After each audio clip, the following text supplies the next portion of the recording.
제가 잠시 도장업에 종사할 당시의 일입니다. 도장업에 막상 들어가게 됐을 때 저는 그것에 관련된 일을 전혀 할 줄 몰랐습니다. 너무나도 저에게 생소한 일이었어요. 특히 그 도장 업종에서 요구하는 일들은 대부분 그저 열심히 하는 것만으로는 극복할 수 없는 종류의 일들이 많았습니다. 예를 들면 아파트 외벽에 이제 페인트 칠을 이제 하려면 옥상에 줄을 메고 쫙 내려가 가지고 이 전문가들이 하시거든요.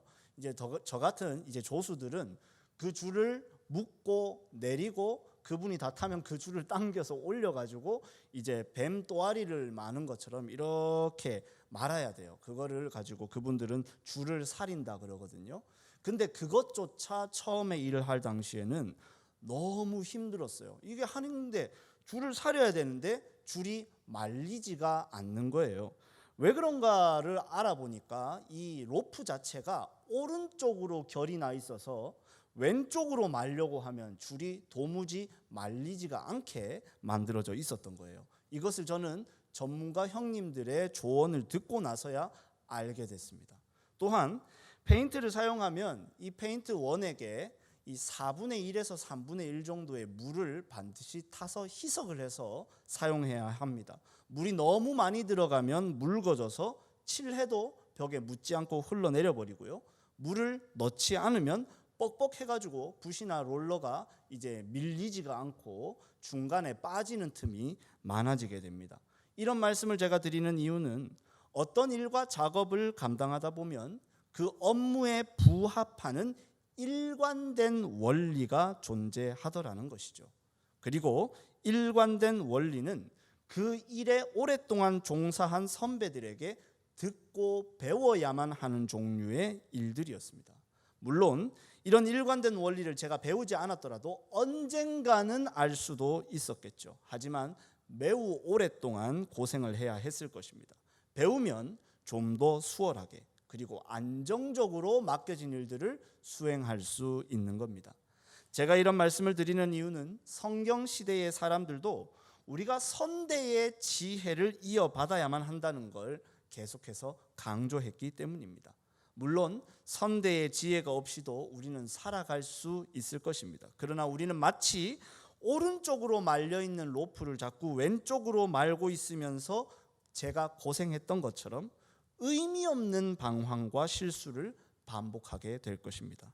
지난번 저는 잠언 1장 1절에서 9절 말씀을 가지고 두 가지의 대지로 지혜에 대하여 나누어 보았습니다. 첫째는 우리가 지혜가 필요한 이유는 우리에게 지혜가 없기 때문이라고 제가 말씀을 드렸습니다.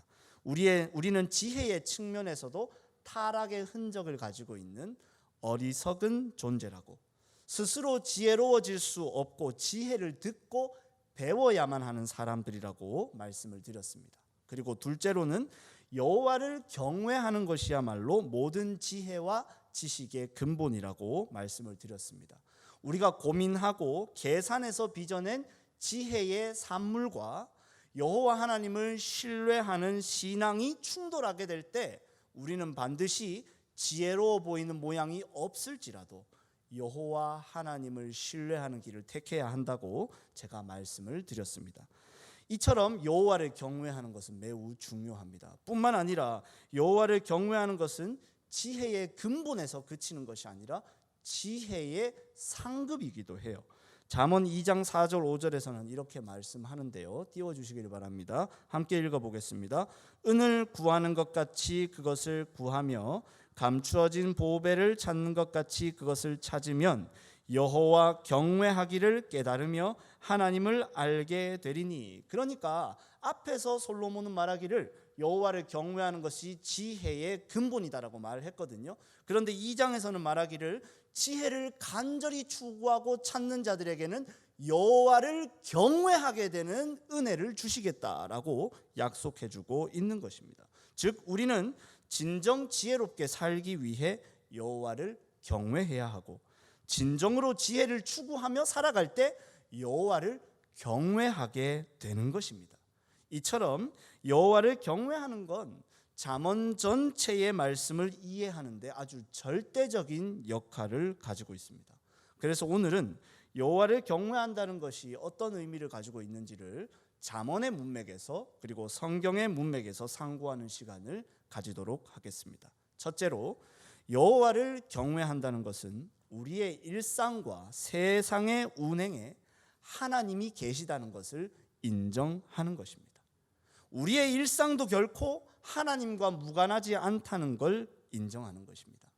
이 땅에 일어나는 현상들 속에서 하나님의 질서를 바라보는 눈을 익혀 나가는 것을 말하는 것입니다.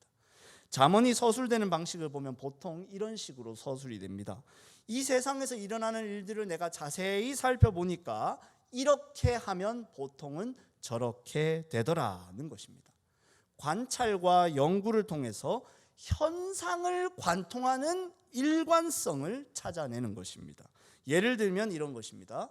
젊고 건강한 어떤 청년이 있는데 직업도 없고 너무 가난하더라는 거예요. 참 안 됐죠. 그래서 이런 사람들이 왜 이렇게 되는가를 자세히 살펴보니까 이 사람들은 공부도 안 하고 일거리를 찾아다니지도 않으면서 집에서 컴퓨터 오락만 하고 있더라는 겁니다. 그러면 이런 일관성을 세우게 되는 거죠. 어떤 취업 준비도 노력도 하지 않고 놀기만 하는 사람은 어떤 회사에서도 뽑아주지 않는다. 결국 그는 가난해질 것이다 라고 결론을 내리게 되는 것입니다. 이것이 절대적인 법칙은 아닐지라도 대체적으로 그렇게 될 가능성이 크다는 거예요. 이것이 잠언이 지혜를 서술하는 방법입니다. 현상을 관통하는 일관된 원리를 찾으려고 하는 것이죠. 이것을 율법과 관련해서 한번 생각을 해보겠습니다. 하나님께서는 이스라엘 백성들을 구원하시고 하나님의 백성으로서 살아야 할 규례를 율법으로 주셨습니다. 율법은 이스라엘이 하나님의 백성으로서 어떻게 살아가야 하는지를 말씀해 주고 있습니다. 그런데 한 가지 문제가 있습니다. 율법이 모든 것을 다 말해주지는 않는다는 겁니다. 율법이 미처 다 말해주지 않은 일상의 영역이 여전히 많이 남아 있다는 것이죠. 여기에서 율법이 반드시 만들어져야 할 여호와를 경외하는 신앙이 그 마음 안에 자리 잡혀 있지 않으면 율법이 명시하지 않는 모든 영역들은 하나님의 뜻과 반대로 살아갈 수도 있다는 거예요. 잠언과 같은 지혜서는 이렇게 하나님이 미처 다 말씀해 주시지 않으셨던 비어있는 일상의 공간을 하나님의 지혜로 채워주는 것입니다. 하나님께서 미처 다 말씀하지 않으셨던 일상의 영역들까지도 하나님의 운영 방식, 하나님의 통치 방식 안으로 들어가게 하는 것, 이것이 바로 잠언이 우리 안에 이루기를 원하는 목적입니다. 그래서 잠언의 지혜는 하나님을 우리의 창조주시라고 고백하게 합니다. 창조의 특징이 무엇이죠? 창조의 특징을 알기 위해서는 창조가 이루어지기 전 세상의 모습을 보면 알 수 있습니다. 창세기 1장 2절에서는 이렇게 말씀합니다. 땅이 혼돈하고 공허하며 흑암이 깊음 위에 있었다라고 말하고 있습니다. 그러니까 하나님의 창조란 이 혼돈한 세상을 질서로, 그리고 공허한 세상을 채워 넣음으로, 그리고 흑암 가운데 있는 세상을 밝혀줌으로써 하나님이 보시기에 심히 좋은 땅으로 만들어내시는 것입니다. 하나님께서 지혜를 통하여 우리의 삶을 빚어가기 원하시는 뜻도 이와 같다는 것입니다. 지혜는 이 세상에 일어나는 현상 속에서 일관된 원리를 찾으면서 이 세상의 각 부분이 하나님의 질서대로 지금 조화롭게 이루어지고 있으며 이 질서와 조화 속에서 창조주 하나님이 관여하고 계시다는 것을 바라보도록 도와줍니다. 우리가 여호와를 경외하는 신앙을 굳건히 견지하고 있어야 하는 이유는 뭐냐면 하나님이 어디에든 계시기 때문입니다. 사랑하는 성도 여러분, 우리는 거룩을 추구하는 자리로 부름을 받았습니다. 그러나 하나님께서는 우리를 수도원을 만들어서 거기에 혼자 독야청청하면서 거룩함을 이루라고 요구하지 않으셨습니다. 하나님은 여전히 우리가 살아야 할 시간 대부분을 이 세상 속에 두셨다는 것을 기억하셔야 됩니다. 오늘 우리가 예수님의 은혜로 충만해진다 할지라도 내일 우리가 살아가야 할 우리의 현장은 여전히 실제적입니다. 주님의 말씀을 우리의 영적인 양식으로 삼지만 우리는 내일 밥 지어서 먹어야 됩니다. 주 예수님과 동행하는 어디나 주님의 나라이지만 우리는 지저분해진 우리의 집을 치워야 됩니다. 이제 우리는 하나님과 완전히 화목하게 된 관계를 가지게 됐지만 여전히 나를 힘들게 하는 직장 동료와 도무지 거리가 좁혀지지 않는 가족들과 나에게 자꾸 시비를 거는 옆집 아랫집 이웃과의 관계적인 문제를 여전히 실제적인 것으로 우리가 가지고 있습니다. 현실적인 문제들이 우리 앞에 고스란히 놓여져 있고 우리는 이 상황 속에서 어떻게 말해야 하며 어떻게 행동해야 하는지를 선택해야 되는 선택의 기로 앞에 늘 서 있습니다. 지혜는 그런 우리에게 말해주는 것입니다. 우리의 현장과 맞닥뜨리는 선택의 기로 앞에서 요구되는 하나님의 지혜를 배우고 따라가라는 것입니다. 우리 앞에 주어진 매일의 일상과 순간 속에서도 우리를 향하신 하나님의 계획과 하나님의 소원이 있다는 것을 기억해야 한다고 말해줍니다. 그렇게 하나님의 지혜는 주일에도 평일에도 교회 안에서도 그리고 우리의 가정 안에서도 우리의 직장 안에서도 우리를 향하여 늘 나를 따라오라고 말해주고 있습니다. 이 세상의 모든 운행과 우리의 일상 속에 창조주 하나님의 섭리와 의지가 있음을 인정하시고 오직 여호와를 경외함으로 지혜의 인도함을 받으시는 저와 여러분들이 되시기를 바랍니다. 둘째로 여호와를 경외한다는 것은 모든 일관성이 파괴된 부조리함 가운데서도 하나님이 계시다는 걸 인정하는 것입니다. 저는 이것을 좀 더 강조하고 싶습니다. 왜냐하면 여호와를 경외한다는 말의 의미를 보다 명확하게 보여주기 때문입니다. 솔로몬은 분명히 이 세상에 일어나는 일들을 바라보면서 어떤 일관된 질서가 있다는 걸 깨달았습니다. 그리고 이 일관된 질서는 대부분의 경우에는 다 들어맞았습니다. 예를 들면 여호와를 경외하는 자, 부지런하고 선을 베푸는 자는 잘되고 하나님을 멸시하는 자, 게으르고 악을 행하는 자는 반드시 망하게 된다는 것 말입니다. 문제는 뭐냐면 이러한 일관성이 파괴되는 때가 있다는 걸 우리가 종종 보게 된다는 거예요. 그리고 그 부조리함이 이걸 받아들이기에는 너무 아프고 치명적이라서 하나님을 향한 신뢰까지도 흔들리게 될 때가 있다는 겁니다. 그 대표적인 예가 바로 욥이죠. 욥의 상황이 얼마나 부조리한 것이었는지를 욥기 1장 1절이 암시하고 있습니다. 성경은 욥에 대해서 말하기를 그는 온전하고 정직하여 하나님을 경외하며 악에서 떠난 자였다라고 말합니다. 그러니까 잠언의 기준에서 보자면 그는 잘 될 수 있는 모든 요건을 가진 자입니다. 그러나 그는 하루아침에 전 재산을 잃어버리고 자기가 데리고 있었던 모든 자녀들을 잃어버렸습니다. 그 반대의 예도 있습니다. 시편 73편 12절 13절을 우리 함께 한번 읽어보도록 하겠습니다. 볼지어다 이들은 악인들이라도 항상 평안하고 재물은 더욱 불어나도다. 내가 내 마음을 깨끗하게 하며 내 손을 씻어 무죄하다 한 것이 실로 헛되도다. 시편 기자가 탄식을 하는 것입니다. 반대의 영역에서도 악인들은 망해야 되는데 너무 잘 되더라는 겁니다. 그리고 오늘 본문에서 읽진 않았지만 악인들이 죽을 때도 평안하게 죽더라는 거예요. 그런데 나는 하나님 말씀 따라서 나름대로 열심히 살아보려고 하는데 마치 매일매일 하나님한테 벌 받는 것 같은 삶을 살아가고 있다는 것입니다. 얼마나 부조리하냐는 거예요. 이런 상황은 잠언이 말하는 일관성을 가진 지혜의 영역에서는 도무지 설명할 수 없는 것들입니다.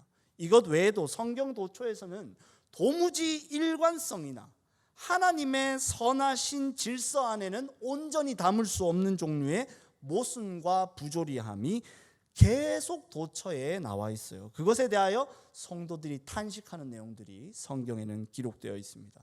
그런데 바로 이때 오늘 우리가 읽었던 잠언 1장 7절 말씀을 기억해야 되는 거예요. 여호와를 경외하는 신앙이 이때서야 비로소 우리에게 요구되는 것입니다. 바로 그 모순과 부조리함이 가득한 상황 속에서도 하나님이 계신다는 걸 인정하라는 것입니다.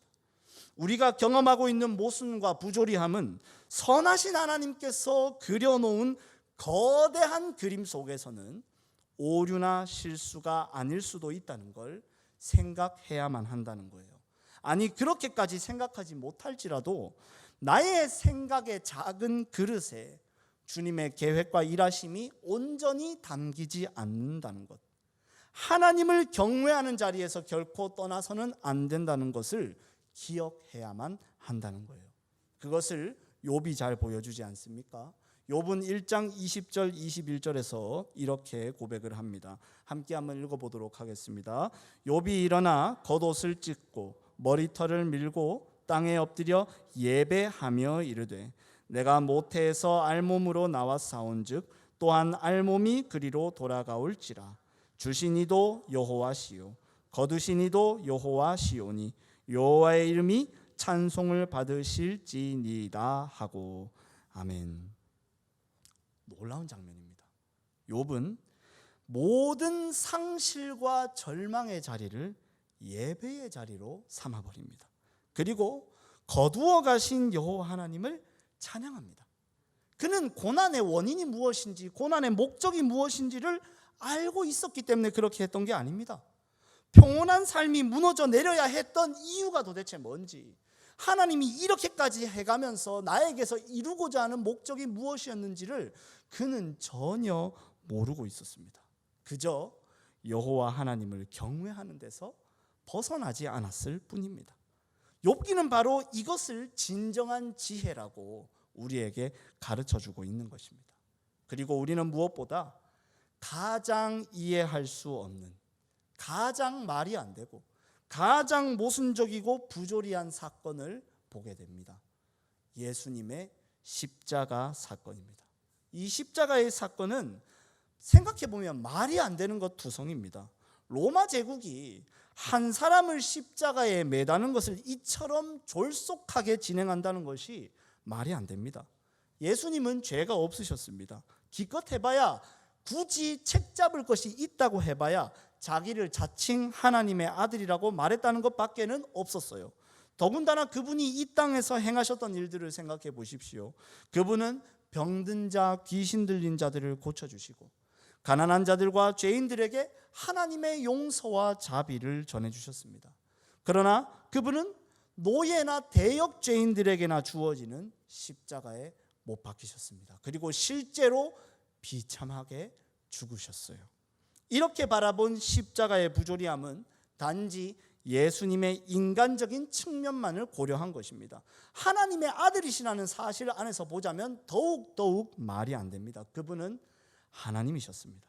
하나님의 사랑하는 아들이요 기뻐하시는 자이셨습니다. 그분께 잘못이 있다고 한다면 이 비참하고 어리석은 죄인들을 사랑한 죄밖에는 없었습니다. 그런데 나무 위에 달려 하나님의 저주를 받으신 거예요. 그래서 예수님께서는 부조리함 속에 있었던 구약의 모든 성도들의 탄식을 자신의 고백으로 모아 하나님께 엘리 엘리 라마 사박다니라고 부르짖으셨던 것입니다. 이것은 시편 22편 1절 말씀을 그대로 인용하신 것입니다. 한번 함께 읽어보도록 하겠습니다. 내 하나님이여 내 하나님이여 어찌 나를 버리셨나이까. 아멘. 그러나 오늘 고린도전서 말씀에서 바울 사도는 이렇게 말하고 있습니다. 24절을 보시기 바랍니다. 오직 부르심을 받은 자들에게는 유대인이나 헬라인이나 그리스도는 하나님의 능력이요 하나님의 지혜니라. 아멘. 예수님의 십자가 안에서 하나님의 지혜가 분명하게 나타났다는 거예요. 바로 이 십자가에 못 박히신 예수님이야말로 가장 위대한 하나님의 지혜라는 것입니다. 19절 말씀에 따르면 예수님의 십자가는 지혜 있는 자들의 지혜를 패하고 총명한 자들의 총명을 패하신 사건이라고 말합니다. 그리고 20절에서는 이 세상의 지혜를 미련하게 하신 것이라고 말씀합니다. 십자가 앞에서 우리는 나름 지혜롭다고 말하는 우리는 우리의 미련함을 알게 됩니다. 얼마나 미련한지 모릅니다. 우리는 하나님이 우리를 얼마나 사랑하시는지를 모릅니다. 그래서 이토록 미련하게 사는 것입니다. 내가 생각한 순탄한 삶의 흐름이 끊어졌을 때 금세 하나님을 원망하게 되는 것입니다. 내가 몇 가지 하나님께 드린 작은 것들을 가지고 나는 남들보다 낫다고 착각하고, 나는 하나님께 사랑받을 만한 자격을 드디어 갖췄다고 착각하고, 나는 믿는 사람답게 살고 있다고 착각하게 되는 것입니다. 그렇게 미련한 우리들을 깨우쳐 주시기 위하여 예수님께서는 십자가를 통해 하나님의 지혜를 보여주신 것입니다. 바로 이 가장 어리석고 연약하고 비참해 보이는 하나님의 아들의 죽음 속에서 하나님의 지혜가 계시되고 있다는 거예요. 놀랍게도 이처럼 하나님의 아들이 철저하게 버림받은 그 십자가의 자리야말로 하나님이 어떤 분이신지를, 하나님의 마음이 어떠한지를 온전히 알 수 있습니다. 하나님이 우리를 사랑하십니다.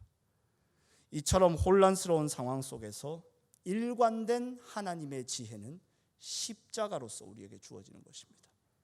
그럼에도 불구하고, 어떤 상황에도 불구하고, 나의 어떠함이 얼마든지 변동됨에도 불구하고 여전히 사랑하신다는 것입니다. 이 지혜 하나면 우리 마음에 도사리고 있었던 모든 의심과 혼돈 속에서도 우리는 견뎌낼 수 있는 것입니다. 오히려 우리는 이 고난과 모순이 가득한 나의 삶이야말로 더 깊고 위대한 하나님의 뜻이 나타나는 자리일 수 있다고 이제 믿고 기대할 수 있는 겁니다. 십자가의 예수님을 분명한 하나님의 지혜로 삼아서 어떤 상황 속에서도 하나님을 경외하며 신뢰하시는 저와 여러분들이 되시기를 바랍니다. 말씀을 마무리하겠습니다. 사랑하는 성도 여러분, 마태복음 12장 42절에서 예수님께서는 이렇게 말씀하셨습니다. 심판 때에 남방 여왕이 일어나 이 세대 사람을 정죄하리니 이는 그가 솔로몬의 지혜로운 말을 들으려고 땅 끝에서 왔음이거니와 솔로몬보다 더 큰 이가 여기 있느니라. 아멘. 솔로몬의 지혜로운 말씀을 듣기 위해 땅 끝에서부터 나왔던 스바 여왕은 이제 우리를 이렇게 꾸짖는다는 것입니다. 이 바보들아, 왜 나아가지를 않느냐? 나는 땅 끝에서부터 이 지혜를 들으려고 여기까지 왔는데 너희의 지혜로우신 왕은 너희 곁에 계신데 왜 나아가지 않느냐고 우리에게 꾸짖는다는 것입니다. 그리고 솔로몬보다 더 크신 지혜의 주님이 계십니다. 우리의 주님 예수님이십니다. 그분은 멀리 계시지 않습니다. 우리 안에, 그리고 말씀 안에 늘 계십니다. 우리가 우리의 어리석음과 지혜 없음을 겸손하게 고백하고 주님의 십자가 앞에 무릎을 꿇을 때 우리는 흔들리지 않고 변하지 않는 하나님의 지혜를 듣고 배우게 될 것입니다.